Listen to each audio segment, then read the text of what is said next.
my God. Let's go. We got ourselves a series, although I think. What's up, everybody? Welcome into the Losers Lounge. Denver Nuggets fall despite Nikola Jokic's career-high 53 points on 30 shots. 129-124. Devin Booker goes scorched earth. Kevin Durant goes scorched earth. Landry Shamet, scorched earth somehow.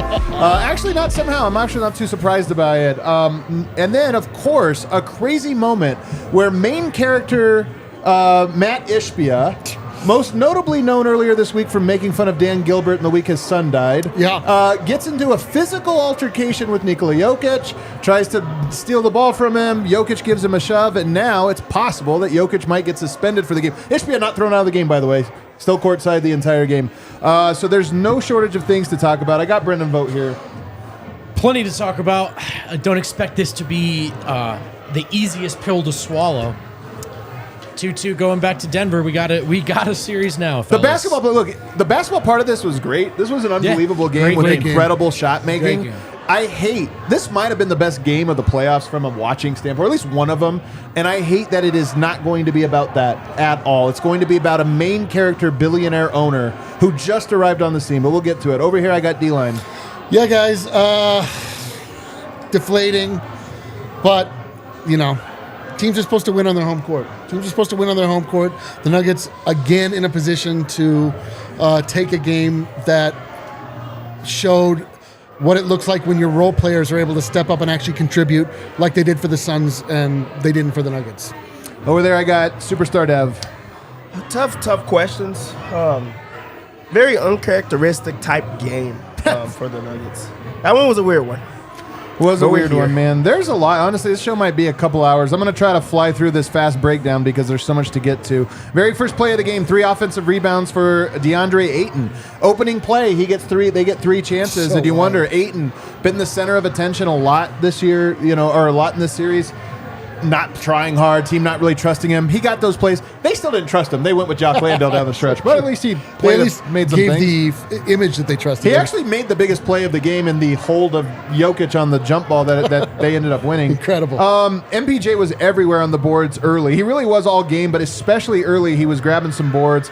And Michael Malone drew up out of a timeout. I'm always curious out of a timeout what you draw up. He early on, first timeout, draws up a play for Michael Porter. Aaron Gordon got 2 fouls on him. I thought tough ones. I mean, it was just called very, very tightly early on. The game was. Might be why there was such crazy scoring going on. But Nuggets opened up a 9-point lead early on. Things were looking really good. Then 2 fouls on Jokic. Jokic missed a couple of... It's funny to think. Early on, Jokic missed bunnies. Do you remember that? He missed some bunnies early on, and we're like, what's wrong with Jokic? Nothing after that moment. And then the bench completely blows it. We're going to get to this. I have a lot to say. Guys, I'm going to have a lot to say today. We're going to get to it, but the bench now 2 times in a row has been an absolute disaster. 34-32 Nuggets. Felt like they should have been up 6-7. They're up 2. Then the bench blows it even more. Rage timeout from Michael Malone. Nuggets lost the lead. And then Booker started to cook. That second quarter, Booker absolutely caught fire. I don't know how many he made in a row, probably 8. But thankfully, Jokic came in and went toe-to-toe with him for the rest of the quarter. Matching shots, back and forth. Jokic was just into it. Then the incident, ball goes out of bounds. Matt Ishbia, the billionaire owner of the Phoenix Suns, new owner, just came in because the NBA forced out Robert Sarver, put him in, grabs the ball, and then is playing keep away from Jokic thing. Is the crowd egging him on. Jokic reaches for it. He reaps it around, and then it's kind of like taunting him. Jokic gives a little bit of one of these to him, like this. Ishbia goes like he just got knocked out. He flies into the stands, and we have to figure out. We go to the monitor. Technical foul on Nikola Jokic. Matt Ishbia not thrown out of the game, by the way, maintains his seat on the court. Another fan randomly is thrown out for shoving him. First of all, here's the quick... we'll get to it later. And so 63-61 Phoenix Suns going into the half. Second half, Jokic extremely aggressive, scoring at will. He looked like he played this game like he was on a mission. Absolutely cooking. Then nobody was missing. Booker, KD, Jokic, didn't matter. That third quarter was one for the record books in terms of shot making. One of the best shot making quarters I've ever seen from 2 teams. Not from one guy, not from 2 guys, just the shot making in general. But they get a 3-pointer at the buzzer. Well, not at the buzzer, the last 10 seconds. Booker hits a 3, contested 3 to go up 98-92. An absolute killer last possession. No Jokic to start the fourth, which I didn't love from Malone. It felt like a game you just ride him, play the whole minutes, but no. 4 fouls on Booker, 4 fouls on Kevin Durant. Jokic comes back in down 4, so the bench actually held a little bit there. But here's the thing that happened in this game, and I'm going to talk about why. The Suns go to an all-shooting lineup with Landry Shamet in the corner. Landry Shamet, he's a shooter. He gets high, streaky, but he's a shooter. He goes to the corner. The rest of the quarter, Nuggets double scheme that had great success in Game 2, holding the Phoenix Suns to 87 points. Everybody praised what a good job it was, and it was. In Game 3, they started to figure it out a little bit, and in Game 4, they knew exactly how they wanted to attack it. Drag the defense as far as they could over, swing it or skip pass if you can, and force those rotations to go all the way to the corner. And the thing here is, Booker was on fire, KD was on fire. I'm not sure there was a much better option on the fly. You want to force the ball, but giving wide open shots to a three-point shooter. When I'm telling you, the Suns practiced that exact moment. The Suns said, here's what's going to happen. Here's what they're going to do. That's where the shot's going to come down to. It's going to be you in the corners, Landry Shamet, and you got to step up. TJ Warren hit one too. And they did it over and over and over again. I think he had 3 or 4 threes in the fourth quarter in clutch time in a row. Murray hit it. I was out of it. I thought it was like 9 points. I was like, the game is over. Maybe it was 8. Murray come down, hit a tough 3. Jokic gets a steal. AG dunk. So I was like, man, the game's over. The game's not over. We're back in it. AG also got a tip dunk on one of the rare Jokic misses. Jokic, that miss, by the way, like, honestly, if it was a different time of year, the gravity would have been different and the shot would have gone in. That's how close of a shot it was. But AG had the tip dunk. And then KD gets free throws. Murray hit a jumper. Biggest play, out of bounds. Suns down 3. Called Suns ball, although, so Denver has to use their challenge. But I got to tell you, that was obviously out on DeAndre Ayton. It's kind of sometimes it's like, all right, well, you have a challenge, call it. And sometimes it's like, come on, man. I know, like, don't make us burn a challenge and a timeout on a play that was so clearly out on DeAndre Ayton. Nuggets win the challenge. 45 seconds left, down 3. And what do we get? A jump ball. Jokic just fumbled the ball. I will say they went to the two-man game like 3 times in a row. 4th time it fumbled the ball. Jump ball. On the jump ball, Ayton got away with a little bit of a tug on Jokic. Not called. Slow motion replay shows it. And the Suns pull away. Jokic did miss a layup, a left-handed layup that would have, I think, cut it to 3. But at that point, it was kind of over. All right. Long recap, but those were the beats. Dev, what's your big takeaway? My big takeaway is I feel like the best of coaches are about counter punches. I do think that Malone had some good decisions in games 1 and 2. Games 3 and 4, not great decisions. And this was a game that I feel like Denver got out-coached. I do think that there were adjustments made. I think they were the wrong adjustments. So my biggest takeaway was Malone let this one get away. Man, I have a lot to say about Michael Malone today. I think this is the first game where I'm a little disappointed, but I have an exact take on it. But here you go, D-Line. Nikola Jokic is so goddamn good. He is so incredible. He can almost put an entire team on his back and get them over the finish line against unreal shooting from KD, from Devin Booker, from just an unrelenting attack that we saw from the Phoenix Suns. We saw the Phoenix Suns, like I was saying, we saw their role players step up like role players do in their home arenas during the playoffs. And it was still right there because Nikola Jokic is that goddamn good. It's frustrating. It's always the thing, like when Jokic has his best games, his highest scoring games, it's always because nobody else is going along with him in the scoring. And that was unfortunately the story tonight too. I mean, Jamal was okay at times. I don't think anyone would say he had a great game. MPJ was okay at times. I don't think anyone would say he had a great game. Jokic is just that guy, man.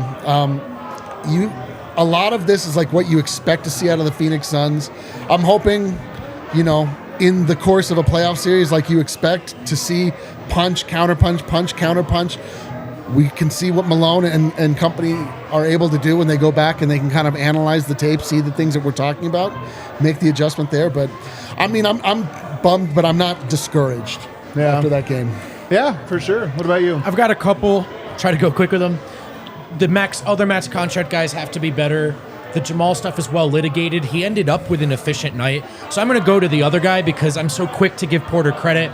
I've got to keep it real. He's got to hit those shots. You can't be... Landry Shamet was a better three-point threat than Michael Porter Jr. was tonight. That can't be the case. I thought some of his defense was good. The rebounding was good. But he's got to hit those shots. That's what he's there for. And then obviously, I think Murray hit some of the shots tonight. I still think there's plenty to talk about with a lot of the dribbling.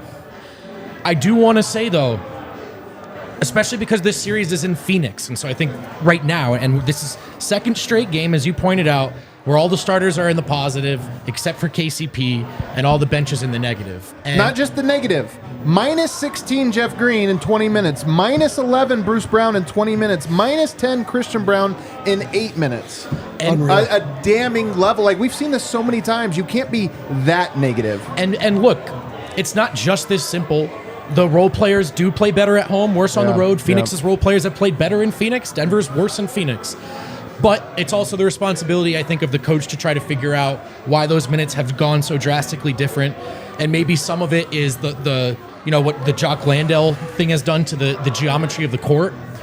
But the bottom line is, like, they lost the Jokic minutes for the second time in the playoffs, and it was these 2 games, and now they're back 2-2 in Denver. They won the Jokic minutes, you're saying. I'm sorry, the +1. non-Jokic minutes. Non-Jokic minutes. Thank you. You're right. They've lost both games where Jokic, the non-Jokic minutes cost them. Here's my thing on this. It's a little bit long-winded. Coming into the series, when we were talking about what were going to be the ebbs and flows, I thought Phoenix shouldn't go to their defensive lineups. They should go to their offensive ones, because I don't think their defensive lineups are going to work against Denver. And I think their offensive ones will put Denver in such a bind that they're going to have a hard time, and it might come to a shootout, which is what we had tonight. A shootout that they outgunned Denver. 2 superstars to 1.5, basically, is kind of how it came down to tonight. The thing early in this playoffs, Denver's had a good defense, and their defensive rating has been great. And the number one thing has been, is it real? Can we trust it? And the reason I have said I'm not ready to trust the defense is because Denver was getting away with compromised things. They were able to basically not guard a guy, double team hard, force the ball out, and we'll see what happens. Tonight was an example of, hey, when you do that and they're not compromised, you get absolutely killed. And this takes me to my second point. So right now, the Denver defense, has, I don't want to call it a gimmick, but they were doing something that was, you close one door and open up another, and we'll see if they can figure out how to go through it. They figured it out. But I think they figured it out in Game 3. And the Nuggets didn't adjust to it tonight. One of Malone, like a Maloneism, a Malone maxim or axiom is, if it's not broke, don't fix it. Yep. The team can have a win and do something terrible that was so clear is wrong. And Malone will be like, yeah, but we won, so let's just do this or that. I think that's what happened with Game 3. Game 2, the scheme worked great. Game 3, it started to not work, and they lost, and you could talk yourself into, yeah, but they could have won. And tonight was, no, that's going to cost you. This is like too easy for them now, and you have to adjust. And then I know I'm talking a lot here, but the third rail of this is Jeff Green has been great in the playoffs until he wasn't. Yep. Just like there is a close one door but open another, with Jeff Green, the switchability, the length, these things provide you value, but the thing he sucks at is guarding the interior and rebounding. They put in Jock Landale, by no means a superstar, but a guy capable of doing it. And I'm worried that Denver doesn't have an adjustment, because all year Malone has had his guy Jeff Green. I don't know that you can trust Vlatko Cancar in the spot. Zeke Naji, guys that are designed to be able to do this, but has Denver really ever gone to him? I fear we're at a part right now where Malone only had 8 guys he trusts, and now you need to pick one of the guys from the not trust pile. To me, that's where I'm a little bit concerned. Yeah, with the Jock Landale, decision, I didn't watch the Suns much this year, but I didn't hear a whole bunch about Jock Landale. So one coach is making a decision to give it a try, another guy a try off the bench to see if it worked. Like, that's an adjustment. Yep. I feel like Denver should also do that. Jeff Green has not given you a lot. So there are guys, you can give Vlatko a chance. You can give Zeke Naji opportunities. Everybody's, clamoring for Peyton Watson right now. It's just other guys that get the opportunity to stand up. You're not going to get that by going with the same thing that is not working. You said if it's not broke, don't fix it. Well, it's been broke. Yeah, broke, so you yeah, do right. have to fix it. I think we're there now. So this was you talked about not rebounding, not defending. Guess what he's asked to do in this series specifically? Rebound and defend two of the best scorers in the NBA right now. So, this is maybe not a series for Jeff Green, and that was way too many minutes for him, and it's biting him in the ass. And this is the thing, Jock Landale played 900 minutes this year. Vlatko Cancar, 900 minutes. Bones Highland 820 for reference. Yeah, Ignaji 750. I think it's worth a shot. Well, but here's the problem. We know the team doesn't trust these guys because they haven't played them. Like, they haven't played all year, and I just look at it and I go, I have no faith in Jeff Green being able to go to war with Jock Landale. That's not the type of player that he's, like, good against. And that's my concern is this feels like one of the things that I criticize Malone most for, the chicken's coming home to roost, where it's like, now you got to trust a guy that you haven't trusted all year. Tough luck, man. Tough luck. Or trust Jeff Green to be better at this. Yeah, and you know, I'm like down for an adjustment too. It is also okay to just be like, dude, and I don't know if it's going to happen, so that's why you have to look at the adjustment. So these guys got to play better, man. I mean, I don't understand. Whatever. It's easy to talk too much about Jeff Green, but this is the second game in a row where they got crushed in the bench minutes. Crushed. And for as transcendent as Booker has been, am I wrong? Is Jokic outscoring him in this series? He is, yeah. Crazy, by like 1 point. And in these two games here, the Nuggets starters won their minutes. And I know it's not always as simple as plus minus, but there's a pretty obvious story staring you in the face here in Phoenix. The bench just wasn't good enough. The lineups weren't good enough. And I think Malone and his staff have to examine that. And then also just like X amount of players have to play better. Sorry, D-Line, I didn't mean to. Oh, I was just going to say, I mean, that like when you take a step back and really look at it, that is this series so far, is it's the adjustments of the bench. Like the Phoenix Suns scored 4 points off their bench in game 2, and they made wholesale changes. They brought in guys that they didn't trust all year, the guys that hadn't played in the playoffs. So it's not like an unthinkable thing to do. Like, even though Malone has sort of like made it clear which guys he trusts, which guys he doesn't.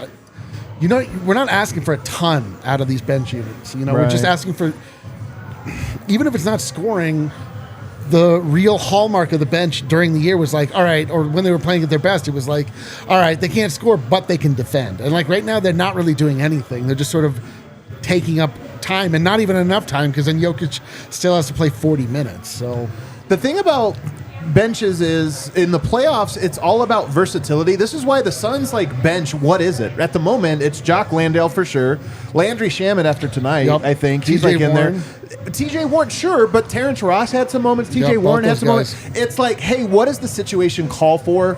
It's not, is this guy better than the other? It's what does the situation call for? And right now, I'm going to say this because I don't think Denver makes a player adjustment. But two, if they did, do I really have confidence that Zeke Naji, who's played like 50 minutes in the last 3 months, do I have confidence he's going to go out there and all of a sudden shut down a lineup that features Kevin Durant, Jock Landale? I mean, he's not even a good rebounder himself, but he hasn't played, and he doesn't have the trust. Do I trust Vlatko Čančar? Same thing. Like, those guys have not been playing all year, and now you get to a situation where you need something a little bit different than what these guys are called for, and that's what I'm worried about. Yeah, I mean, just to rebuttal that, I'm not gonna, because I don't think that is just trusted, but also as a scout or a coach of the other team, you know what Jeff Green brings to you, so you know how to attack those very, very, blatant things. So it's more about, these are guys that at least they're live wires. At least you have to, adjust on the fly. There's some things that, a component of, okay, we don't really know these guys. We don't know how to,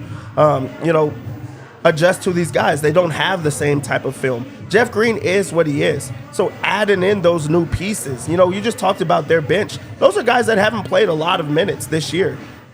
TJ Warren and even Terrence Ross, those were mid-series changes. Those are mid-series adjustments. Yeah. Because something was not working, Monty Williams was like, okay, well, what's the worst that can happen? Let's go throw these other guys in because we're not able to score. We went with an all-defensive lineup, and the defense, didn't get better. So right now, I think the answer is, what is Jeff Green doing that makes you want to keep him out there? Why not try someone else? Right. That's the only thing. Even if it is a risk, what are you risking? Like he goes minus 16, Zeke, Right. And it's I mean, maybe. Sure, but then he's matched Jeff's effort. If there was a thing Jeff was doing, but he's not defending well, he's not rebounding. Maybe it gets better when they come back to Denver. This series has gone pretty dramatically. Well, Denver was a little closer on the road, but the home team's other guys have looked better at home so far, and that's a big part of it. That's why home court advantage is everything in these series. It's everything. And that's why, like, when we talk about Landry Shamet making shots, maybe he makes those in Denver. I don't know. Maybe I will say having a lead helps. Role players, when they're trailing, it's just a little bit harder, and obviously being home helps. So we'll see if Denver can get into a position where they can make maybe a few tweaks here or there, but then also, outshoot them from the others in the upcoming game. Let's take a break because there's so much more to get to, including can Denver stop Devin Booker? Is that are we punting on the idea that might one day happen? We might have to. Alrighty. Illegal Pete's is the go-to spot for buddies, beer, and burritos. Whenever I'm sitting there and I'm kind of hungry, I'm kind of lonely, queso sounds delicious, but I also think I want a beer. I just go to Illegal Pete's. Sometimes I have to bring my own buds. Sometimes my buds are already there because they work down the street. And every time I go, the food is delicious. Also, it's patio season, man. If you're living in Denver, it's springtime. Oh, yeah. And you don't have an eye on an IPA and a patio. It doesn't have to be an IPA, just a beer. You're not a Denverite, man. This is the time. This is the vibe. Check out Illegal Pizza's patios. Check out their house beer bucket. You and the whole crew. 5 refreshing 16-ounces for $15. Check out Illegal Pizza, your go-to spot for burritos, buddies, and beer. Let us also talk about Game Time, the hottest new ticketing app, putting butts in seats. Nuggets fans, if you're the series is coming back to Denver. If you want to go, you want to be there supporting the fellas as they look to take control back of this series. Game Time is the easiest way to get yourself in the best seats for the best prices. Sometimes folks realize last second they're not going to go. They put them up on Game Time. That's where you come in. Grab those tickets, grab those seats, put your butts in them, fill Ball Arena, and go crazy. Plus, we're not just telling you this for fun. We're telling you this because they're our partner, and you get a code. Use promo code DNVR when you make your first purchase. You're going to get $20 off those tickets. Again, use promo code DNVR at Game Time and leave a review, a 5-star review. All right, that's it. We back. Let's go. Devin Booker, Jokic was incredible in this game. 53 points, 10 assists, 20 of 30 shooting. Devin Booker almost went toe-to-toe with him. Now, the numbers don't pop quite as much, although they pop a lot. 36 points, 6 rebounds, 12 assists, 14 of 18 shooting. I got to say, I was impressed with Devin. I've been impressed with him this whole series. I was impressed with his shot-making all game because they were unbelievable. He is so completely unbothered by KCP, Bruce Brown, anybody they throw at him. He is so unbothered. But the thing I'm most impressed in, he had all those buckets, and in the fourth quarter, he knew exactly what it was. I said they had a strategy. I said the Suns were prepared for Denver's strategy. Man, if it were me and I had 36 points and had only missed 4 shots, I'd be jacking against the double team. Just be like, hey, man, I don't care. I got it going. He did not. He executed the game plan. Drag him out, use your gravity, get it out of your... He wasn't even the one getting all the assists. He was just getting the ball out of his hands and doing what he had to do. Dev, can the Nuggets stop Devin Booker? Is there anything you can look at and say, hey, they got to do this? Absolutely. And I think that that's the worst part about it. And also, I think that that's why that is the adjustment that you don't make. Right now, he's in the last 2 games, he's 34, 43, and he's averaging 10 assists. That's insane. That's insane. Let him go for his 45. Let him go for his 50 and then figure out everything else. They sent so many double teams, and on top of that, they're trying to double team from the top of the key with Kevin Durant as the second guy, which gives that open man. And there goes an adjustment that Monty made. It's not Josh Okogie in the corner anymore. They put put Shaman over there. They could put another shooter. They could put Terrence Ross there. That's where you get punished. But on an efficient guy that's scoring whenever he wants to and also making the right pass and decision. While being that efficient, there's nothing that you can do there. So you concede that one and try to bottle up everything else. You could give them different looks, and I think that that's what they should do. Give Brown a couple of extra minutes on him. Give some new legs. Maybe you throw Watson out there just to give him some minutes, but you also just let him go crazy and try to stop everything else. He's been impressive. Yeah, it's frustrating. I mean, a lot of his buckets are coming in transition, like we talked about early on, and I don't even know how you defend those, honestly. They're in traffic. There are guys there. He's just hit another level. He's just to use a cliche. I love cliches. The rim is just enormous to him right now. Every time he shoots a 3, you're like, that's in. Lo and behold, it goes in. I think the last 3 he made, kind of a heat check, running it down. The ball barely touched the net. Yeah. The net was that's how you know a guy is totally in flow. Totally. But I will just say this, he seems invincible, and Kevin Durant seemed both of those guys was man, they're not going to miss a shot. And the Nuggets were right there, in hostile territory because Jokic is so much better than everybody else on the planet. Like this night that Booker had, Jokic had 20 more points than he did. I mean, he had the other night Booker had more than him though. I mean, they're literally tied. Saying, I think they're 1 point different. My point is that you talk you could get into this thing where it feels like, oh man, like what are you supposed to do about this guy? It's unstoppable. They have the same problem. They have the same problem. But that kind of brings me to, it's a really easy to go full hindsight here, especially having not rewatched it. In game 3, it was a little like, why is it just one-on-one for Booker? Where's the pressure? Where's the help? But when it comes the situational part of it, again, I am talking with 20/20 hindsight. But in the fourth, when Jokic had it, and that was essentially a one-possession game or flirting with a one-possession game, make Booker and Durant hit pull-up threes. Don't give them wide-open threes, To me, it was the timing of when those doubles came where it was like, yeah, but Denver's going shot for shot. Just don't lose the math. Having said that, in game 3, I was like, well, where's the pressure on Booker? This is a very Monday morning quarterback take. Is it? We said it earlier. No. I'm saying to be upset with the pressure tonight. Like, I understand that it's a little bit. There's some damned if you do, damned if you don't. Right. One of the times Shamet hit a 3 because someone stepped up to contest a Kevin Durant 3, and that's not a bad decision.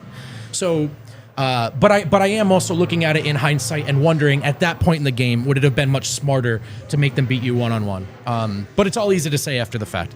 All right, here's the only thing I can think of with Devin Booker. He's playing a lot of minutes. These games, there's not a lot of rest going on. I've said it actually for the entire series, but I've really hammered it this last bit. I don't think Denver can stop him. So you got to wear him out. He is in a zone right now. Give him heavy legs. I don't understand why Murray gets full court pressed every single play, physical, whatever, and Booker gets to slowly walk it up while Denver gets back. Look, KCP has not been effective enough in this series to treat him like a starter. I'm not saying you don't start him. I'm saying I think one of the reasons you don't pressure is because you're like, we got to save KCP. Yeah. Nope. KCP, Bruce, Christian, and maybe if you want to open it up and just try somebody else like a Peyton, maybe you do. But those guys to me are expendable. Their energy is expendable. Yeah. They need to use up all of their energy to zap some of Devin Booker's. Right now, as great as he's playing, this series is not hard for him. It's 2-2. It's not like he's won everything, but it's not hard. You need to make it hard on him. Full court press him. Get physical with him. You got some fouls to give. Get physical with him. I don't understand why Denver hasn't done that, but 3 games in 5 nights upcoming. Don't let him off the hook. Make him work hard for it. Totally. To me, that's the adjustment. All right, let's get into some of Denver's players here. So obviously, Jokic. I mean, one thing I hate that's going to come out of this, 53 points. 53 points at career high. By the way, 4 rebounds. 4 rebounds, a little. Well, I mean, there weren't many missed shots, man. There just wasn't that many. 4 rebounds. I've never seen that. There was only 22 defensive rebounds in this one, and I think, and I mean, not to take away from Mike because I thought he was great. A lot of the early rebounds, I loved Mike went in for him. Those were also some of them were like Jokic would have just grabbed it, but he did. Yeah. Again, doesn't take away from him. But so I'm not worried. I don't think Jokic poorly rebounded tonight. Just nobody missed, man. This was a crazy game. But here's what I hate. His 2 career highs that he set in the playoffs both come in losses. And I hate that people are going to say the key to beating Denver is just to let Jokic get his. I don't think that's what happened tonight. I think Jokic just got his. Denver couldn't get stops tonight is what happened. I agree with that. Is there anything else we have to say about Jokic's game outside of the shove? I mean, he was just remarkable, man. And you don't really see that from centers in the modern game of the way Booker gets to be on ball and walk into his spots and find his spots. It's just so difficult and exhausting for a center to go shot for shot like that. Yeah. And he was there, man. He was there. He was incredible.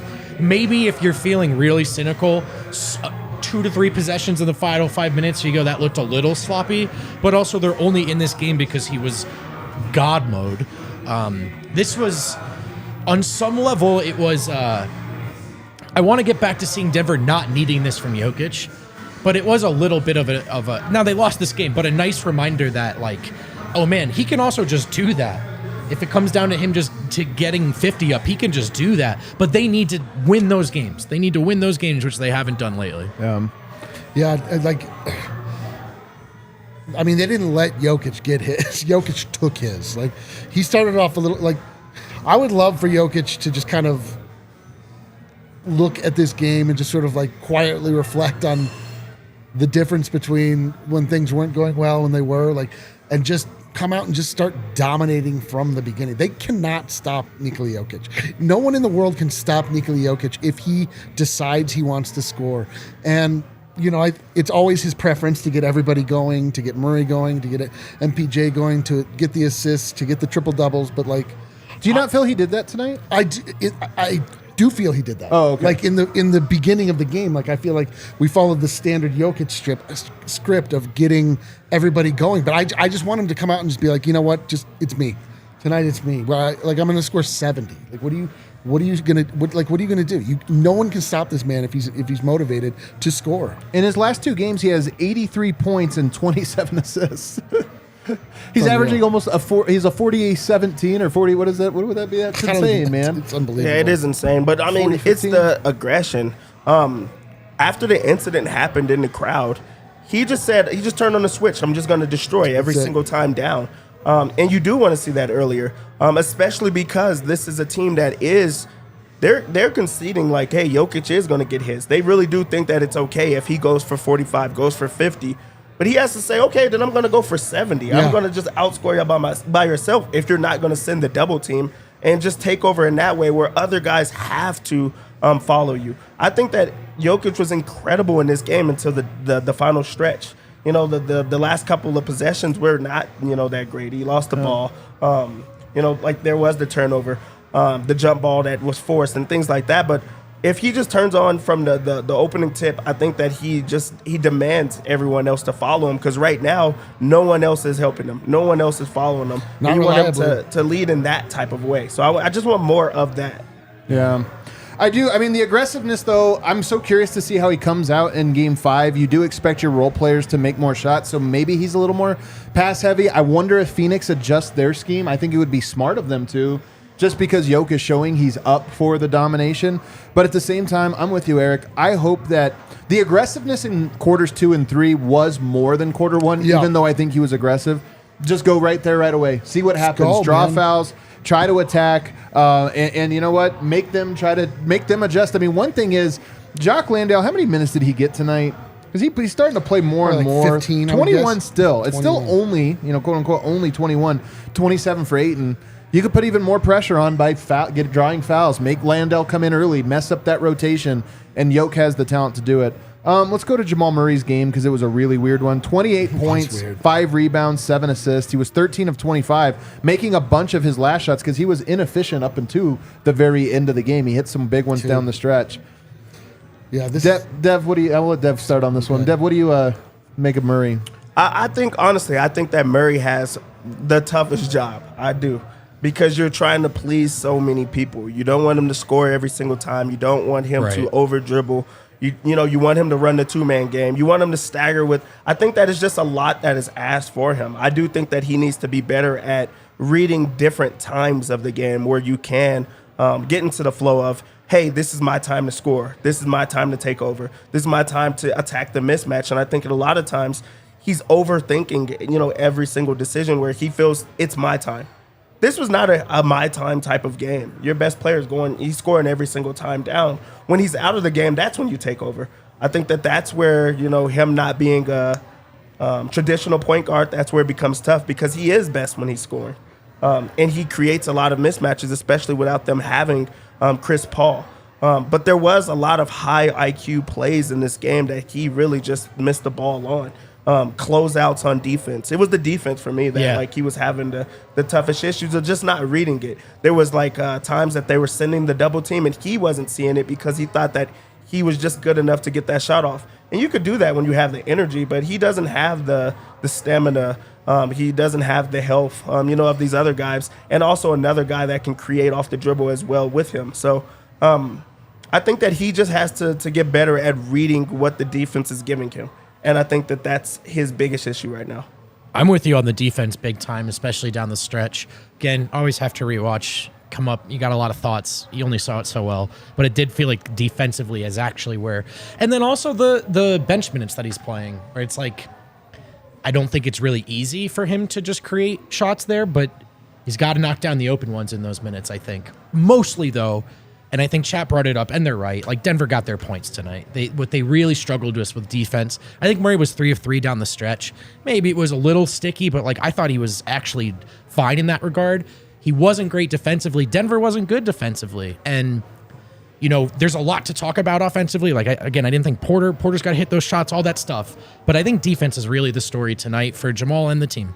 I thought early on he was a little too aggressive. Personally, Yeah. I thought a little early on, but you're right that it settled in later. I mean, Jokic had it going, and I will say Jokic had 53 points. He had 30 field goal attempts for the second time in the series, by the way, right? Didn't he have 30 the other day? I believe he had 30, or maybe I can't remember what game it was. It's not like Jokic's not taking shots. He's getting shots up. But at the same time, there was a stretch early on where I was like, "Do you not see Jokic? You're right. Like No, 8 in a you're row. right. Just go to Jokic again. We don't need the First half, you're right. Jokic should have never not touched the ball in the second and third quarter. And there were a few where you're like, all right, somebody else heat checked for Jokic, unfortunately. But Murray, to me, I'm with you. He has to be in better shape. Yeah. Devin Booker has not once looked tired. Jamal Murray looks tired almost every single quarter he's out there in the game. Dude. 6 minutes 6 minutes in, and it's the most frustrating thing about this. Devin Booker is smiling as he comes up and down the court. And again, some of this is Denver's not wearing Booker out. They are trying to wear Murray out. But at the same time, you need a little bit better. Let's take a break. We're going to have Harrison live from the arena. I can't wait to hear what Michael Malone had to say about the shove heard around the world, or the elbow, whatever you want to call it. I can't wait to hear about it. We're going to have to talk about it.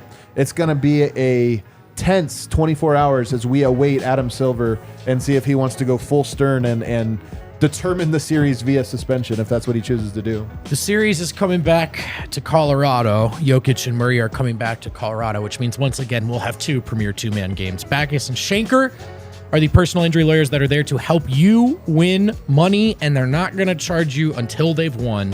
If you've been hurt, they're there to help, and they win for Colorado families. They've won over $1 billion for their clients for, well, I think it's been about 25 years now. And again, no fee while they work on your case, no fee unless they win their case, and they win money for you. They've got new offices now. They've got locations in Denver, Aurora, Englewood, and Fort Collins. And even if the Backus and the Schenker are tied up, well, it's manpower, baby. More than 30 lawyers and 100 people on staff there to make sure you get what you need. Man. Backus and Schenker helps with all kinds of injury cases when you weren't at fault: car accidents, motorcycle, rideshare, pedestrians, trucks. Can even help if you're injured at work. Call them at 222-2222. Do you need that again? It's the number 2. Call that number, find out if you have a case for free. Backus and Schenker, they win. Shady Rays is pretty dope because it's springtime, summertime. Sometimes life gets real bright, messes with your eyes. You're going to need some sunglasses. And may I humbly recommend getting them from Shady Rays, where right now, if you use code DNVR, you'll get 50% off 2+ pairs of polarized sunglasses. And it gets better than that. If you don't love your Shady Rays, exchange them for a new pair or return them free within 30 days. No risk when you shop. Also, let them know if you broke them or lost them. The Shady Rays team always has your back. Feel good, look good, feel comfortable, look comfortable in the summertime, in the sunshine. Get it done with Shady Rays. Try for yourself the shades rated 5 stars by over 250,000 people. Alrighty, back here, we got to get into this this thing here. Matt Ishbia, new owner here. I'm going to break it down. This is my perspective on it, okay? First of all, this guy clearly has main character syndrome. I mean, he's everywhere right now. He's on the freaking Bill Simmons podcast. Yep. He's doing the circuit right now to make sure everybody knows what his name is. He's kind of a new Mark Cuban in some ways with how much he is putting himself in front of the camera. But here's the thing. So the ball goes out of bounds, and Jokic goes over to get it, trying to get the play a fast break. I can't remember who it was that runs into the crowd. A player, kind of goes. Jokic goes to take it from a fan, hits Matt Ishbia, and Ishbia pulls the ball away. Keep away. First of all, is this like a thing? If we just think about this happening in a basketball game, we're already off to a no, this is insanity. It happens to be the goddamn owner of the Suns. But if a player would have gone to if a fan would have gone to anyone else when the ball went out of bounds and the player went over to get it and said, no, you come get it from me, it would have been insanity. Jokic then goes and tries to take it from him because he's trying to get the fast break, and he takes it out of his hands, and Ishbia slaps the ball out of Jokic's hands and into the stands. We're at 2 offenses here from the goddamn owner. That is absolutely absurd. Third, he gets his hand, there's the still image of it, or actually there's the video of it, but you can see the still image, where he actually puts his hands on Jokic. Jokic, who's standing there trying to get the ball, after he had slapped it out, puts his hands on him. Now, does he push him hard? Does he push him? I have no idea. But he puts his hand on him, and Jokic gives him one of these. The fact that this might wind up in a Jokic suspension to me is absolutely absurd. First of all, did he hurt him? Absolutely not. Then, if you want to talk about the real fallout from Matt Ishbia, the entire crowd, of course, loves it, right? They're cheering on their guy as he's going this. It is not crazy to say that it I don't want to say incited a mob. That sounds like too incendiary. It's like cartoonish. But the crowd got into it like, oh, we're doing this. Hell yeah. And then some other dipshit out of the crowd comes in and shoves Jokic. So if we want to know what was the fallout from whatever this happened, whatever you want to say about Ishbia, it, in the minds of the people around him, gave them permission to get in on the act. So to me, we have 3 offenses from Ishbia, 1 from Jokic, and then 1 from the crowd around it that is coming in. I'm terrified that Adam Silver is going to think he has to. I mean, Adam Silver to me is one of his defining traits is that the mob influences him a lot. Yes. And I have a feeling I am going to be terrified for the next 24 hours while we wait for Adam Silver caving to the idea that he has to step in and suspend a player who's a 2-time MVP and has 53 points in this game. I would agree with you if it happens. I will say I don't think it's going to happen. I think if anything, he'll probably get fined. I think it would be egregious to take no longer the back-to-back, but the 2-time MVP off the floor for that. I'm not saying it's something they wouldn't do, conceivably. I just don't expect it. I think it's going to be fine. I would like to move on from it pretty quickly. The only thing I would say is it did seem like some of the reaction was like a little different this time, whereas we've been so pro player in all of these interactions, and maybe it's different when it's a big Serbian fella. I don't know, but I don't think he's going to get suspended. I really prefer to focus on the basketball of this, but I understand that this happened and this is a talking point. Truly, like Matt Ishbia should say it's fine and move on. Like, he's been here for 3 weeks. That's what I'm saying. Like what are you doing, man? Like, it is. I don't know. We're gonna learn a lot about this guy. We're gonna learn a lot if we have a Vince McMahon in the league. We're gonna learn.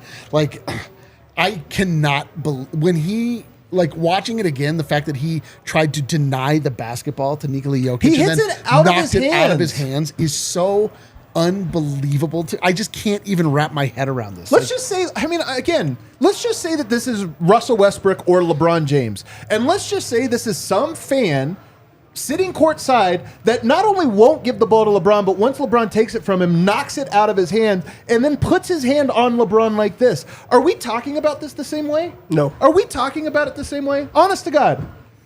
No, even if it was still Jokic and it was just any other fan, it's the fact that it is the owner that I don't know, man. I think so, because really, like, They back the players when it comes to fan interaction every time. They have. I mean, they kicked that one fan out with the quickness. Exactly. The random guy. I mean, we'll find out who he is. In the same situation, like same scenario. But by the way, Isaiah Thomas sitting right there, very random, like detail that Isaiah Thomas happens to be. But also on top of that, like you said that he only had 2 offenses. Like, the dude flopped. I could not believe it. He had a 4th offense. He threw both of his hands he should be getting a letter from the and league. act like he was hurt. Even if you fine him, which I do think it'll just be a fine. Who does the money go to? Because, like, the league, again, he was not hurt. And Ishbia? It really didn't do anything to Ishbia. Like, he was the one that actually, like, initiated all of everything. Yeah, that's supposed to just be a fun experience. But really, what was his plan? If Jokic would have just sat there and he's just, like, saying that I'm not going to give you the ball. This is a guy that is in the play. Jokic is a player. He's supposed to have the ball. Yeah, man. You can't go home with the ball, so give him the ball. And also, Jokic does this every time. Yes. On every play. Like, it doesn't matter if it's a ref. It doesn't matter if it's a coach. He tries to speed it up. He grabs it out of the opposing guy's hand and just tries to play. It's not a just because it was him thing. This is who Jokic is. Well, also, it's a Tony Brothers, again, I think the leading tech giver to Nikola Jokic. This one is a little bit random of a situation, but Tony Brothers was asked what led to him getting an unsportsmanlike technical foul instead of being ejected. And the answer was, I just deemed the technical foul the appropriate penalty for what happened over there. He didn't just run over and hit a fan. There was some engagement, so I deemed the technical foul the appropriate penalty. What Tony Brothers is saying here, because this plays into how you analyze whether or not he should be suspended or not. Right. What goes into it is he's saying it was not unprovoked. Right. That's what he's saying. He didn't just go over there and shove him. It was not unprovoked. A fan provoked him. He responded the way he responded. And now, as you do try to weigh that, at least you can say that Tony Brothers in the moment understood that this was a fan provoking a player and a player I would say, overreacting to the provocation. I don't know. I mean, we'll have to wait and see what's happened. I remember the Phoenix Suns, oddly enough, back in, was it 2004, 5? I don't remember. I think maybe 5. The year of the step on the court, and the commentary afterward was, yes, we have this rule that players can't step on the court, but the players that did in no way impacted the game. And by the way, the offender was Robert Horry of the San Antonio Spurs, who hip checked Steve Nash into the sideline like a very dirty play. So it's similar in that the person who made the worst move was on the other team, but the team that got suspended was the team that like mixed up on a technicality. So that's one reason. That was a different commissioner. That was David Stern. There was no one on earth that thought the Phoenix Suns did anything wrong in that moment, but they did end up getting multiple players suspended for a pivotal, I believe it was game 5, just like this, a pivotal game that obviously not only changed the outcome of that series, but of the legacy of Steve Nash, which obviously that was his best chance to go on and win a championship, suspended for a pivotal game. I think they won game 6 too. They lost game and then win game 6, so they like battled it back to the bitter end, but of course that one game cost them. We'll wait and see what happens, man. We're going to get Michael Malone from the arena here any moment. And the quotes are good. The quotes are good. I can't wait to hear about it. He acknowledged it. Of course, you have to. Let's keep going around, though, here. KCP, he has been so good for the Nuggets all year, and he has been great in key moments. When they win, usually he steps up. This is 2 games in a row where his offense has been non-existent. Yep. He has 8 points tonight, does 10. not make a 3. He had 2 points last game, does not make a 3. How worried are we, Dev, about KCP? Pretty worried, because this is a guy that you just relied on, especially for these type of moments in the playoffs. He's a vet, and not only is he a vet, he's a savvy veteran that has a championship from playing well. You want to rely on him defensively, and Devin Booker has been as efficient as he's ever been. You want to rely on him shooting the ball. He can't make anything. So it's like a lot of the attention is going on like Jeff Green, going on, different type of guys. But this is a guy that's a starter that is not holding his own, that is not playing to his caliber, and it's making it easy for you to be able to, give Jamal so many different looks. He's not, a guy that brings the ball up the court or can play, guard. So now Jamal is extra tired, and I feel like at least do your job, and he's not doing his job right now. So I'm worried. He's going to need a couple of threes in the next game for me to like just feel okay. Yeah. I mean, I'm not worried about him. Like, he's just. I didn't really think of him as a role player, but he's kind of showing himself to be. I thought he was a little bit more reliable. If he gives defense, he's not a role player. He's a stopper. He's a stopper. He was great in the 2 games in Denver, and he was bad in the 2 games in Phoenix. And, I think he'll probably be good next game. It's a bummer that we're not getting, that defensive stopper that we were hoping that we would get out of KCP. That's what we've been looking for all year. That's what we've been looking for all the last several years. Like that 5th piece that can if not Will Barton, then okay, KCP, the perfect guy to step in. He's rangy. He can do this and that. I mean, granted, he's going up against a guy who's hotter than I've ever seen him in Devin Booker. Some of it is just like Devin Booker's just making shots that no one could defend. But the fact that he's just not bringing anything on the offensive end is just so unexpected. But I don't see it continuing. I just think this is how it goes, man. I do think he was 5 of 7 tonight, I think. So 2-point range was there. He had some layups and the 10 points. But it's almost like that feels KCP's offense should be threes. Like you want to. Here it comes. Get ready to drink, everyone. You want to win the math game, not lose it. And it does almost feel like it's a waste to not be producing threes from KCP. He only took the 2 tonight. He's got to hit them. But the bigger concern for me is there's no way so far for him to impact this series defensively. He's getting torched by Booker. I don't blame him for this next part, but Durant looks at him and he's like, I'm shooting this every time. If it's KCP, Durant is shooting. And I don't know that there are guys better equipped to do it. It's just more that impact isn't there and hasn't been there in this series so far. And then you go, I thought that was the exchange, because offensively he's not a ball handler. He's not all these other things. And if he's not hitting his threes, you have to be able to say, well, at least he's defending really well. Easy to say from here, Booker would torch my ass, but he's not. He's not. Man, a quote from Devin Booker on the Matt Ishbia incident. He says, he got us a point. He did his job. What a precedent to set. Hey, people sitting courtside, do your job. Do your job. Get points.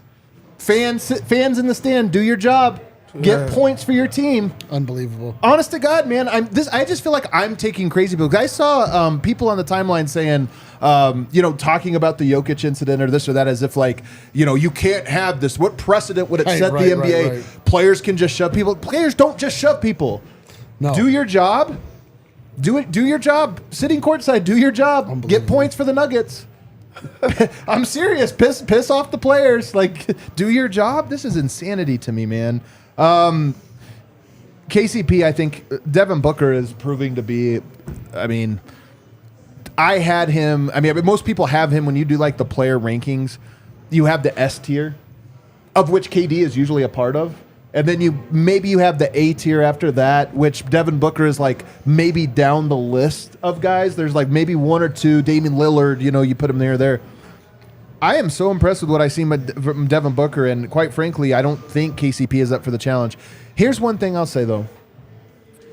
This is a league for wings, and the Nuggets, I think, default to going to power forwards and guards more and more. And this is one where, as good as KCP is, you would love to have a wing that you could throw out there. The only ones you have right now are Christian Brown and then Peyton Watson, and I just don't see him getting into the game. Is there any world where you feel like that's an option, D-Line? Sorry, I'm the PHNX Suns account is trolling me, and I'm writing back. We're going to have a conversation about brand voice, guys. Yeah, they suck at that. You guys are terrible at this. Take a key, watch what we're doing, and reflect it. Unbelievable. What did you say? They almost have 1,000 people watching. Good God. I said it's Peyton Watson. Is there any chance that you go to? He's the only wing. You're starting to think about where are the options here. Yeah, man.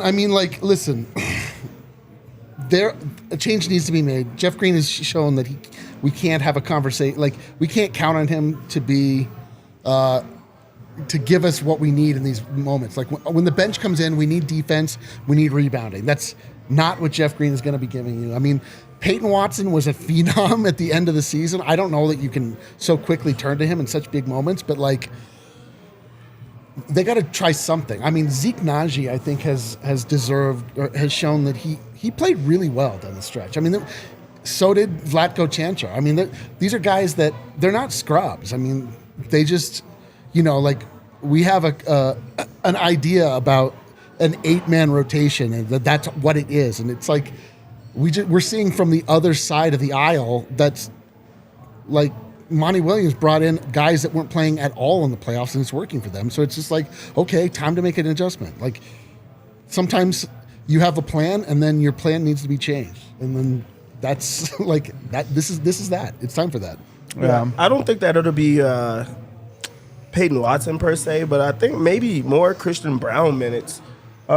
Just because he is in your circle of trust, I just don't think that throwing a rookie that hasn't played much at all in a playoff series. It's unfair to Peyton. It's unfair, and that's a tough ask of someone. But you do need something. You do need some type of changeup because KCP's on him and he doesn't see him. KCP played a whole game with 0 fouls on a guy that you need to be a little bit more physical on. So there has to be some type of changeup that just makes Devin Booker work just a little bit. Yeah.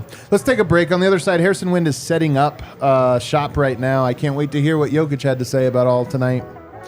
Career night from Yoke.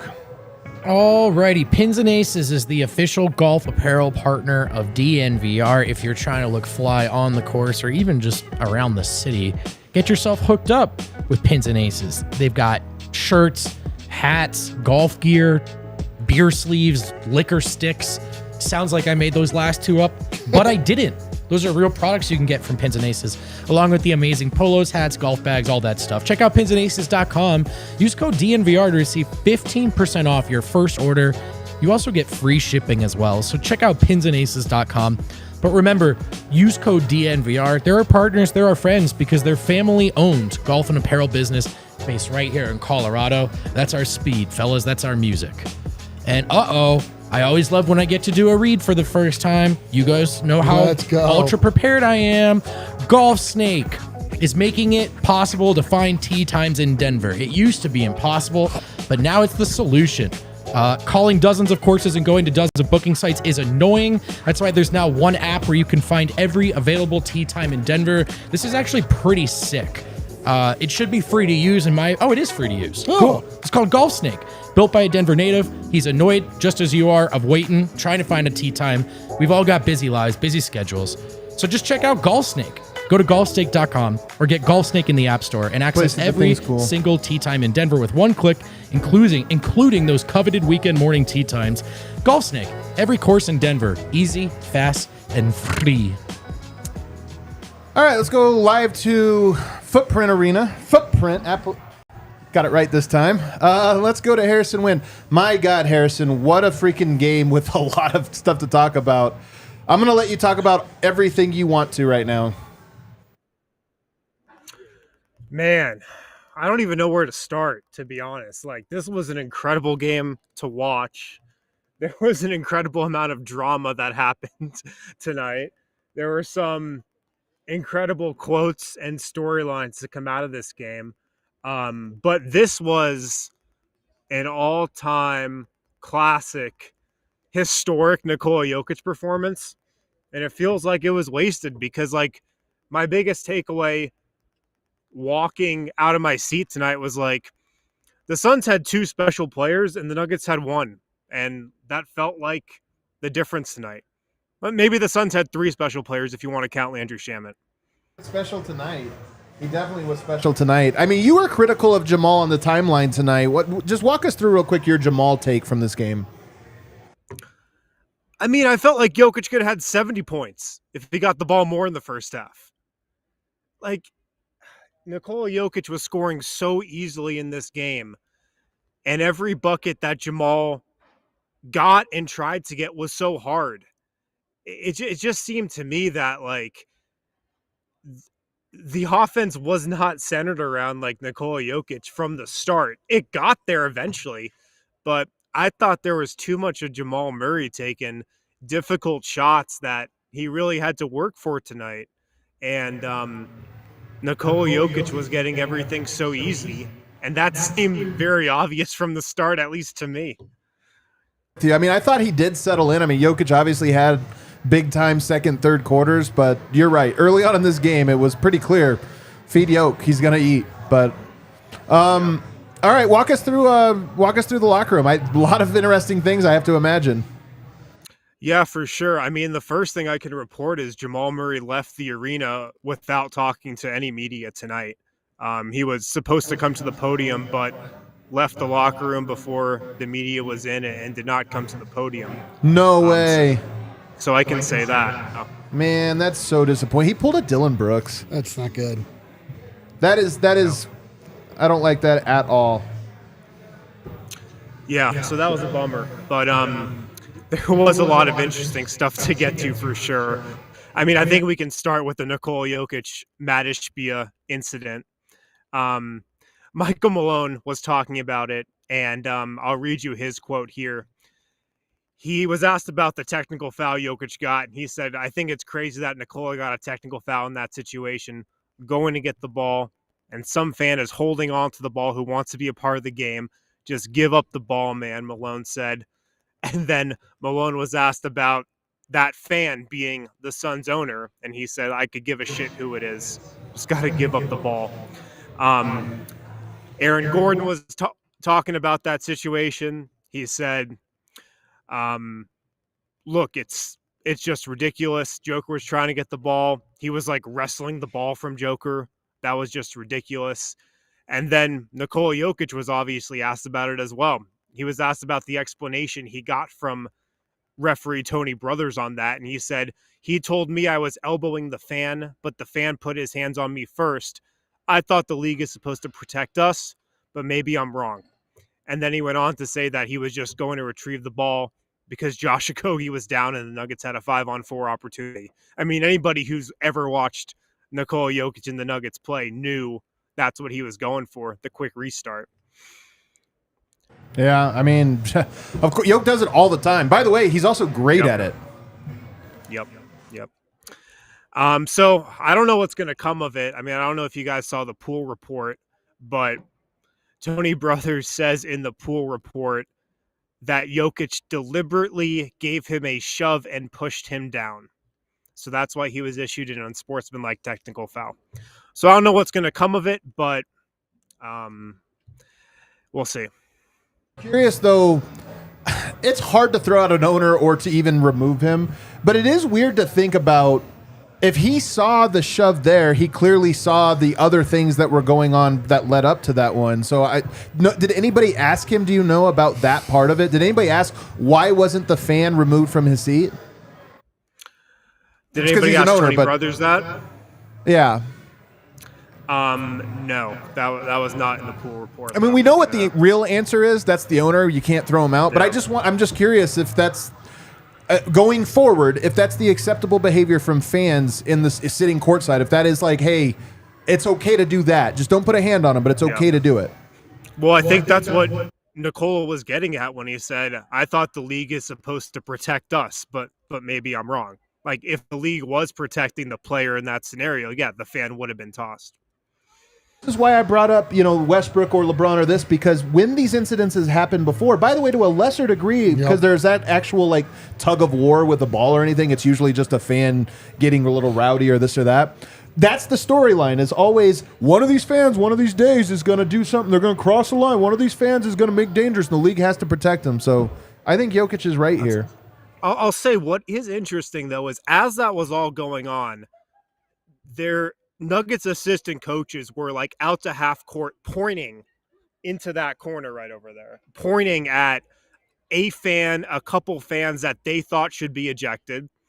Then Nuggets and Suns team security got together, went over there, and ejected a fan, two fans. I don't know who, or I don't know how many, just one maybe, but it obviously wasn't the guy that Jokic got into the altercation with. Yeah. But I mean, other than that, the locker room was down, of course, but I wouldn't say discouraged. Jeff Green had some good stuff to say about, like, we just got to take some accountability, everybody in this locker room. Aaron Gordon said, look, we knew this was going to be a tough series. We knew we weren't going to sweep them or anything. Michael Porter had some interesting things to say, though. He said, look, we've got to make some adjustments on how we're guarding Devin Booker and Kevin Durant. He said, I think the Suns have kind of figured out what we're trying to do on both ends of the floor. He said, look, we got to limit their easy points. Devin Booker's getting way too much in transition. And then he said, like, look, the Suns' strategy is to let Nikola score 51. They're, like, giving that up on purpose, he said. And then he was also asked, like, can they get more people involved? How do they do that? And Michael Porter said, I'm not going to answer that because I answered that a couple years ago and got a lot of shit for it. But then he did circle back and say, KCP cool. Should be getting more threes. I can work to get myself some easier looks. I like to hear that. I like to hear that. He definitely agrees that they can get others involved. Interesting. I mean, he's not wrong. He's not wrong about that. But one thing I will say is Denver had a 131.9 offensive rating tonight. The offense was not the problem. As much as I do think it sucks to be a player, the offense is not where this game is lost right now. Definitely. And MPJ was talking just more about how the Suns are defending them. And he said, look, a lot of times they're staying home on me. But, there's ways to get other people involved. He also said, I just missed some shots tonight, so I tried to impact the game in other areas. He said it wasn't my night, and that's okay. Just got to find other ways to impact the game.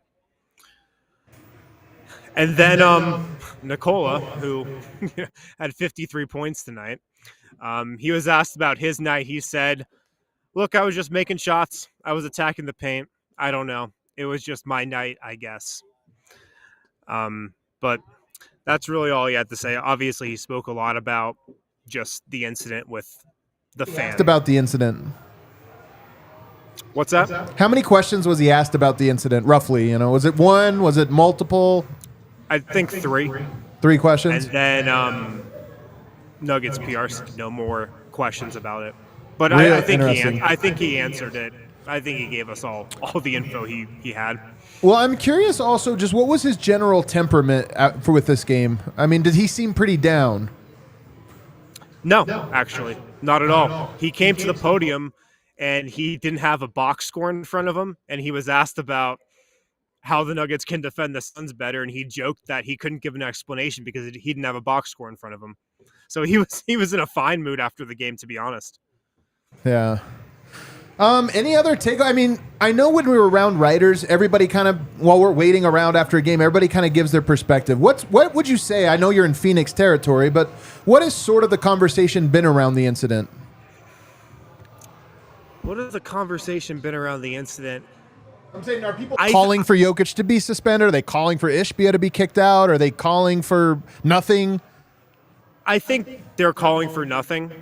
I think there is some concern about a potential suspension just among the media here, but I think most people are on the side of a fine, maybe. I don't know what really anybody thinks about Ishbia, but I think most people are on the side of just let it be. It is what it is. It ran its course tonight. The Nuggets got punished tonight. They lost a point. Yeah. So I think the general sentiment is just let it be. The league should let it be, and not like suspend Nikola Jokic or anything. Well, Devin Booker put it this way. He said, Matt Ishbia did his job. He got us a point. I mean, I guess. I mean, I doubt Matt Ishbia was thinking about that when he flopped, but Also, just an Did give them a insane point. precedent to send to an owner/courtside fan. But Wind, I'm a little jealous of you. As much as this game was a bummer ending and had some real low moments, the shot making in this game was some of the best I've ever seen, and I can only imagine what it was like to be in the arena for it. I mean, I imagine really loud with Devin Booker and obviously later on Landry Shamet, but Jokic kind of going to task. I mean, we've been on the other end of games like that. Was there a nervous energy when Jokic's making 6, 7, 8 in a row? there was just an overall sense in the arena of like, there's nothing that Phoenix can do to stop him. Like on some of those, fourth quarter possessions, he'd score every time. Then of course they'd go to double him and he would, drop off a couple passes to Jamal. And there was like a helpless feeling almost in the crowd. But then again, the Nuggets fans here also felt helpless when Devin Booker had the ball. Because some of those shots Devin Booker hit were ridiculous, like absolutely ridiculous. I mean, he was playing at such a level, and Kevin Durant in the second half was playing at such a level where Denver had to just leave Landry Shamet, who kept knocking down 3 after 3 wide open. So that's how it was. Denver scheme, though, that's by design. Suns, tip your hat to them. They kind of figured it out and put the right guy in the right place and took advantage of it. So, and then hats it to Shamet, man. It's not easy to be a guy that doesn't play all the time, doesn't take big shots ever. He got, I don't know how many, 6, 7 big shots tonight, and I think he went 5 of 6. And he just missed like one. Context that we know with our PHNX association, Phoenix fans were down on Landry Shamet. Right. Why is this guy here? Why he can't hit those shots? Why is he in the game? And he knocked him down tonight, man. Yeah.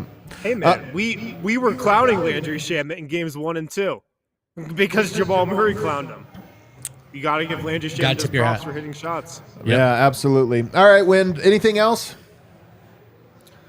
That's all I got, man. I'll never forget this game. I never will. I don't think you will either, man. Get back. 3-game series, 2-2. See you on Tuesday. Oh, man. Man, whew. This is a crazy game. This is man. This is a really crazy game, man. Honestly, this is among, you know what it reminds me of? It reminds me of the 4 overtime game against the Blazers. Yep. A game where you're like, we'll never see another game like this. We'll never see another one like this. The Nuggets playoff runs, even the ones that were profoundly disappointing, anything but quiet. 3-1 comebacks. Anything but boring. They go 7, they come back 3-1. There's a 16 overtime game. The owner know. gets involved in an altercation. I know. There's like always a novelty game thrown in. This is like One novelty game This is per like series. a novelty game. This is an insane game. This is. I mean, the craziest part for us is that we have to talk about this in the heat of the moment right after of these course. games happen. That was an unbelievable basketball game. Like, I don't know that I'll ever forget what Jokic was able to do. Like, that 53 points was that. A career high.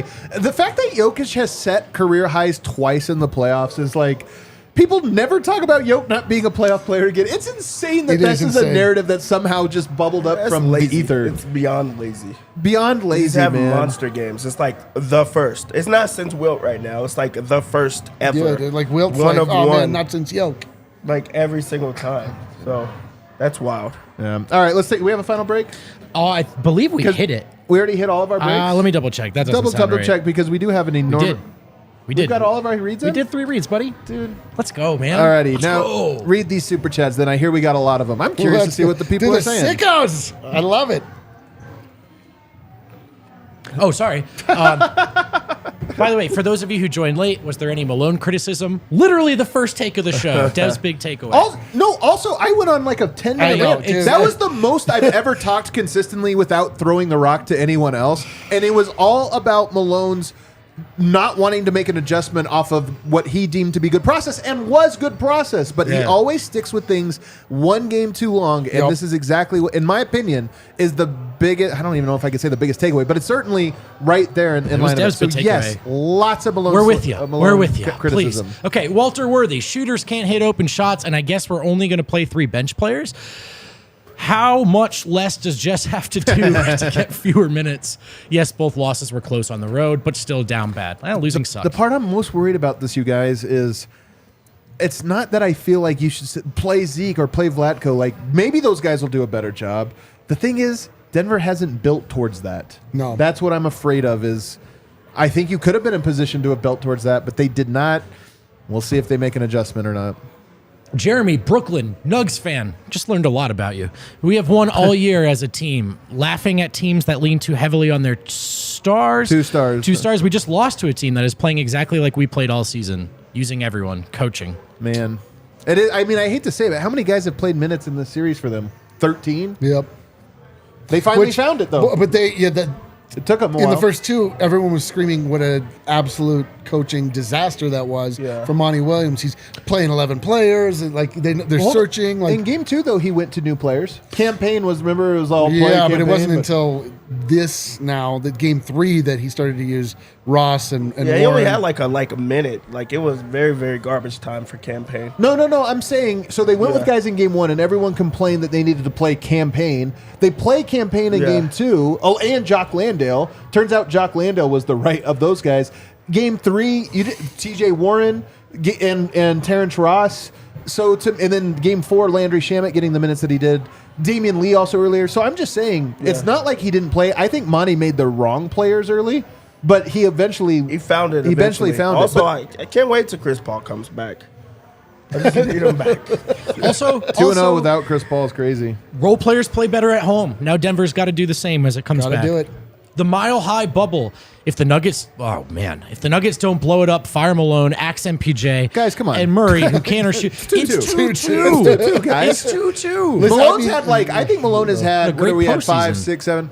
I think he's had 7 good games, Yeah. 1 neutral game, and now 1 game where I think he stuck with something too I long. know. Like, let's It's chill. like, far be it from me to tell people how to fan, but Yeah, knock it's it true. off. It's so true. Knock it off. Actually, you can vent. Whatever. You can vent. You can vent, and you paid for I it. just think you're And you wrong. paid I for just it. think you're wrong. And But you can vent. We did it on this show. We got excited after 2-0. I think with good basketball reasons. Let's remember, it's a long series. It's a long series.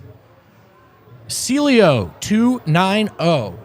Still think Nuggets in 6. If we win this series, we win the championship. It's about focus. Maybe add a rotation player. Give us one way Denver can will win this series, and one reason way Phoenix might.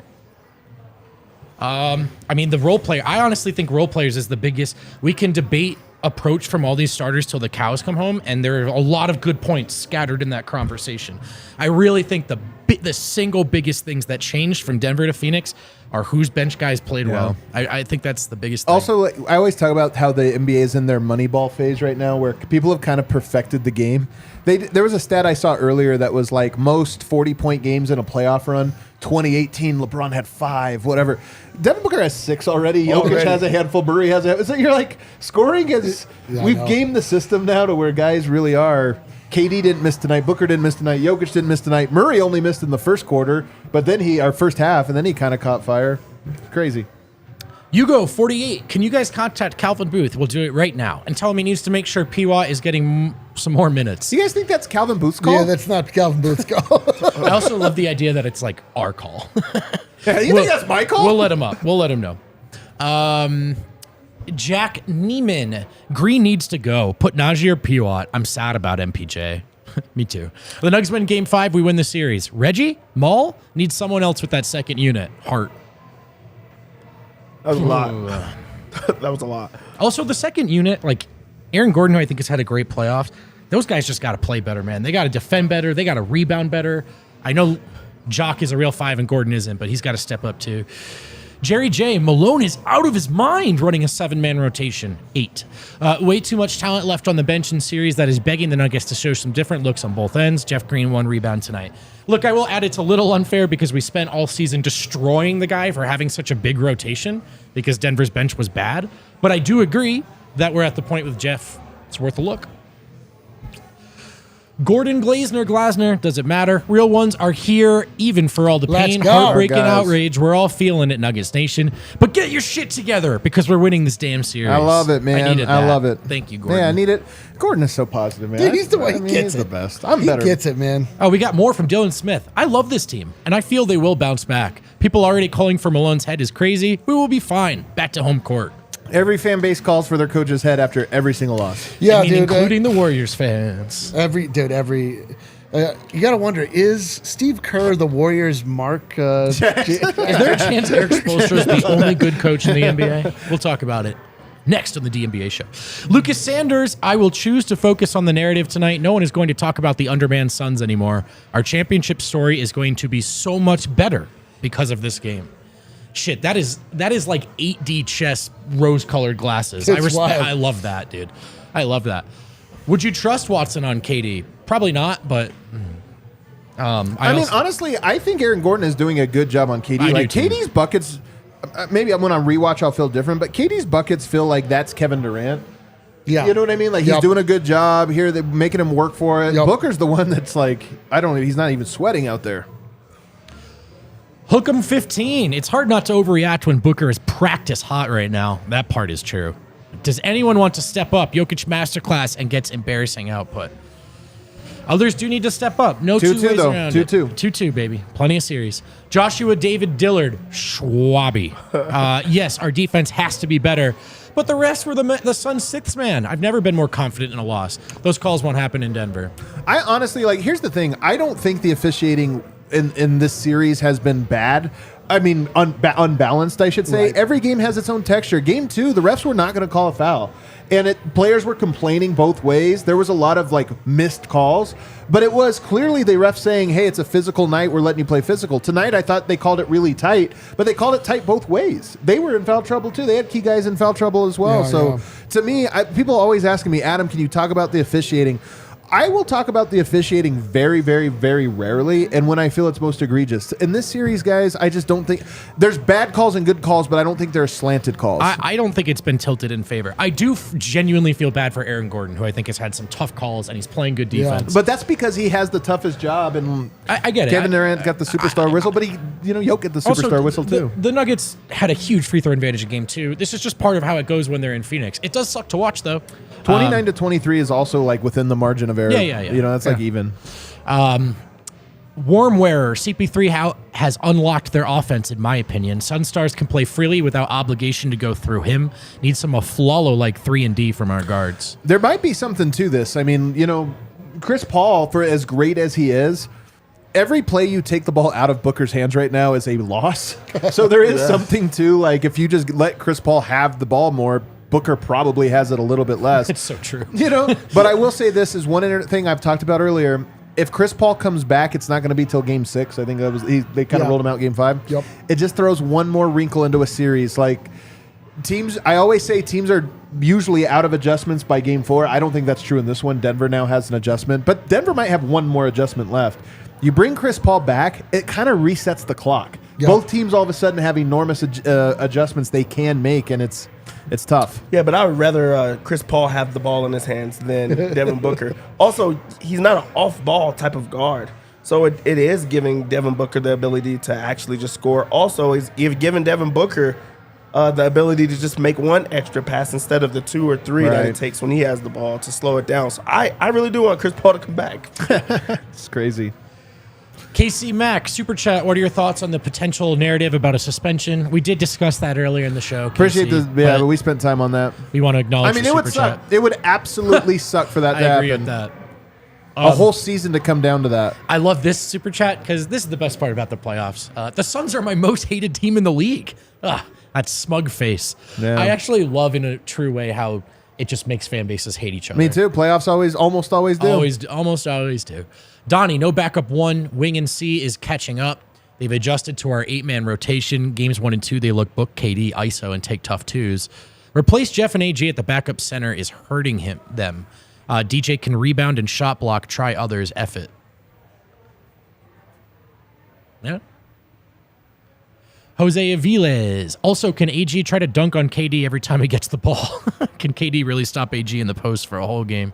I have to say, KD has done a good job of that part of it, which I thought AG would have a little more success just clearing him out in those post looks. AG's done a good job of defending those.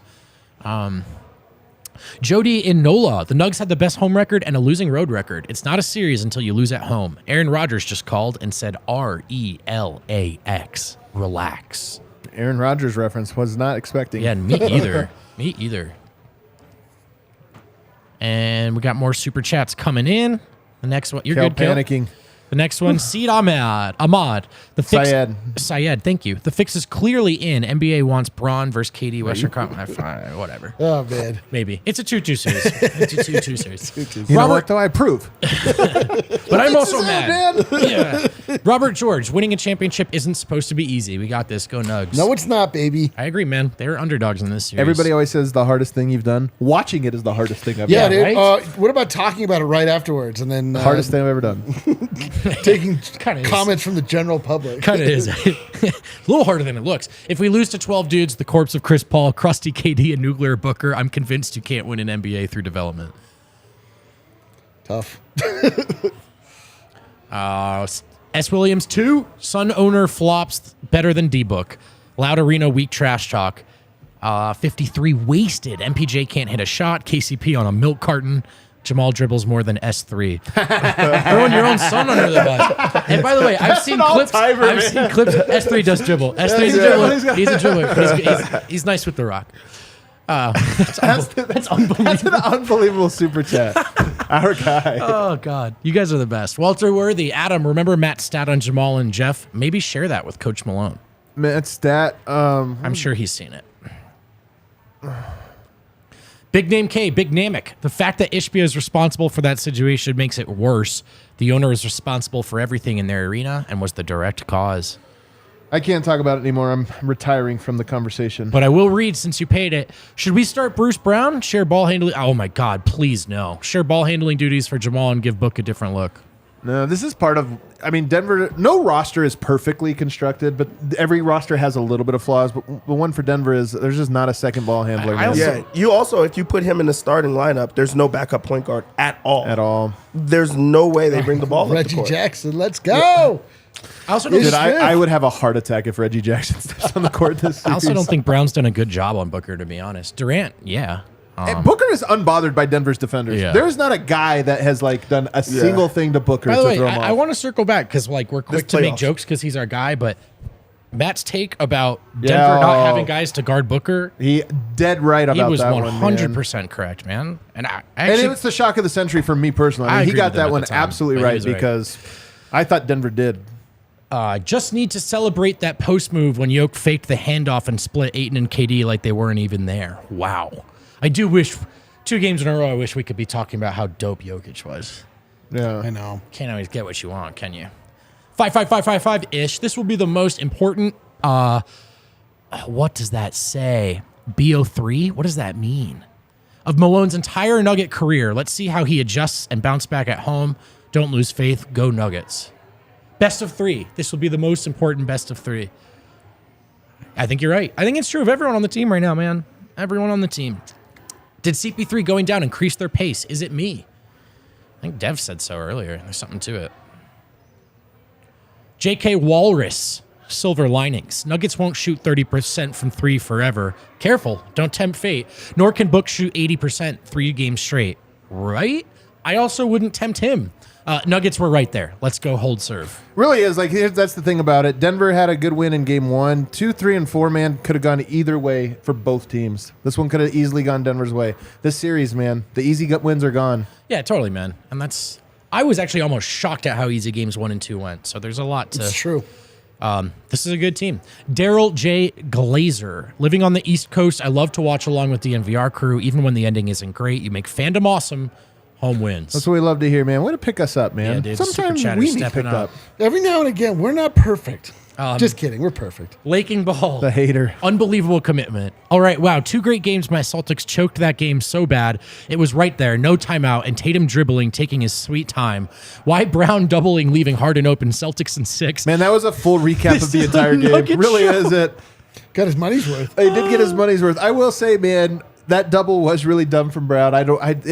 How do you give up a 3 when you're up 2? I don't understand Embiid that. looked scared of shooting for 5 minutes. Yeah. Harden and But I will say, man, as good as that series is, both teams spent the entire fourth trying to draw fouls rather than just shoot the ball, and it was the worst thing I've ever was watched. so bad. You watch this game and you're like, wow, look at all the shot making and this or that. And you watch Embiid that just, one. like, runs through But the lane, Harden throws too. it, falls. Dude, Tatum had a layup on one where he was like a wide open layup, and at the last second, he reaches his hand out to try to draw a foul, and you're like, dude, it's a layup. yeah, that's one of the least ethical series ever played. Walter Worthy. CB's -10 is misleading. 2 of KD's buckets were good D and playing with a bench that can't score. Run youth, bodies, try to wear down their stars, in my humble opinion. I mean, wings and youth is definitely a part of it. I will say, I do not count on Brown to make an impact on the shots. Like those guys, I think they're going to make shots on him. The second part of that is the key, though. Wear him down. At least he's going to make them work. It's also kind of my thing with KCP. If you're not really involved in the offense and you're not stopping him in the half court, like Full court press. full court press. Full court press. Saucy Quesarito. First super, boys. Hell yeah. Suns are going to use Jordan rules on Jokic, but that doesn't matter. He has the eye of the tiger. I really don't want to get bounced. And trust me, man, the stakes are high. Stakes are high. I don't want to get bounced either, fellas. Mike Wilson, super chat. I think he actually super chatted super chat on that Hell one. yeah. I think he actually put a go. super Let's chat go. Can on I just that. say one more thing about is Booker going to score on 80% Go for it, again? Kel. Like, probably. Probably, I mean, it's 2 games in I'm a row. like, that is no longer a viable This is who he strategy. is. This is who he is. I will say, halfway through this series now, I really do have a lot more respect for Devin Booker. Totally, that guy man. has leveled up, and you tip your hat when guys do. And I think a lot of people have more respect for Nikola Jokic than they had before, just seeing what he is also capable of. Here we are, man, 2-2. These games have actually been really fun. Denver Yeah. had a nice little 2-0 cushion that's gone. From here on out, the playoffs get tough. They do they do come home on Tuesday. I'll say this: buy tickets, use Game Time app. Do not let this become. No. Do not let the Suns people come out. This is one where if you're on the fence about going to this game, get off the fence. Get off the buy fence. the tickets. Oh, Get follow there. the We need a ball. loud crowd. We need a Not hostile Mr. crowd. Feeney. And do your job, which apparently Get points. Get points, man. Do your job. You're courtside in this game. You got to piss It is off a player your physically. job. You got to physically piss him off without throwing a punch. Oh, so my God. that's the precedent. And remember, here. they're not entitled to the ball. Yeah. They're not entitled If the to ball, not if equal off. It's the your ball house. comes to you, that's your ball. Don't give it back. You squeeze that thing. I had somebody in my mentions was like, Ishbia was just trying to make sure all the players were okay because there was someone on the ground and he was just making sure. Guys, come on, Again, man. not his Also- role. also, Yeah, guys, also not his job. Ishbia was a D1 end of bench player. He knows Yeah, exactly he knows what the he's F doing, he's man. doing. He knows exactly what he's doing. All right, onward. Hey, man, this series is really getting intense, and I am so curious to see what the response is. Yoke put up 53 points, and there's just something about to me where I go, Yoke, the way he played in this game, he has to know that if they're going to continue this strategy, if that's what they want to do, get 60 Yoke. You can do it. He can do it. He seemed like he is exactly knows how he needs to score on Jock Lando, exactly how to score on DeAndre Ayton. Punish him. Yes, there's tweaks you need to make. I do agree you can get other guys involved, Michael Porter, this or that, but you know what? At the end of the day, if they're going to guard you like that, take it to the rack, and I kind of have a feeling that he knows it, and that makes me encouraged. So time for Denver to make adjustments. I think a big Game 5 from Michael Malone. I'm curious what he cooks up in this one, but this is the playoffs, man. We're fixing to find out, This is it, baby. baby. What does our good witch tell us, Ariana? Ride the wave of life. Ride the wave of life, and also Let let go go of of hell. And Let's also let go, of baby. hell. We Back to get a Denver. late last second super chat. Mark Hansosha? Nuggets do it for us. Nuggets fans living in Phoenix. I can't stand these freaking Suns fans. I know, true, man. man. If tonight triggered a new layer of tribalism in me, Oh, man. that I got so mad online tonight. Go beat these dudes, man. Go beat them. Everybody throw us a like on the way out. We'll be back tomorrow. I'm not sure what time. I want to make sure Wynn's here, so we're going to keep an eye out. We'll see what time we're live tomorrow. We'll see you guys then. Let's go. I know.